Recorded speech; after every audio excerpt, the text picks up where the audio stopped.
New reporting on the assassination attempt on former President Trump. Tonight, the former president agreeing to sit down now for what the FBI calls a victim interview. Here's Aaron Katersky.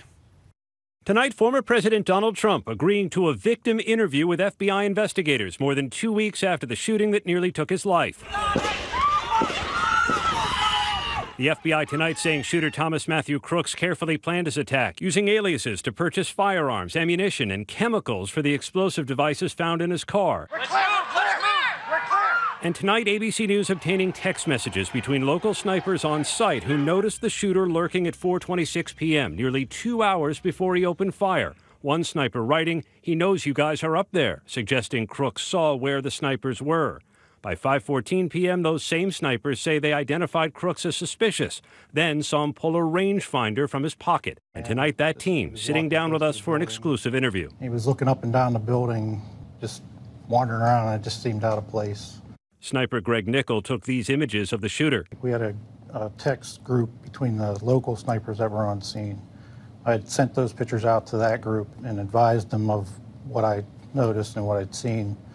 I then was text back. It said call it into command. I then called it into to the command via radio, and they acknowledged. What do you think is transpiring once you send in what you sent in? I assumed that there would be somebody coming out to, speak with this individual or, find out what's going on. So how do you know if Greg's concerns about Crooks are being relayed properly?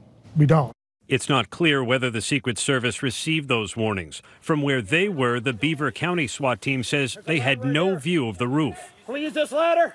Greg and I had a discussion as soon as we got there. We kind of felt that those were the wrong locations. Could you ever tell anybody or call the Secret Service and say, I don't know if this is the best place for me? No, we had no contact with the Secret Service at all.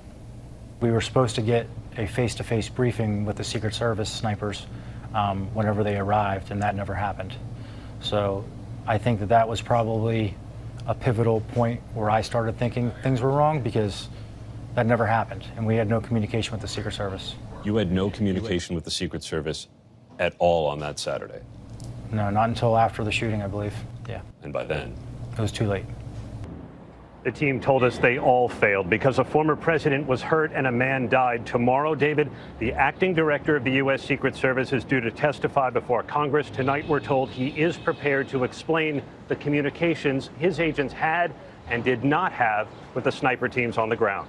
David? Aaron Katersky with the exclusive interview with local law enforcement and this apparent breakdown in communication with the Secret Service. Aaron, thank you.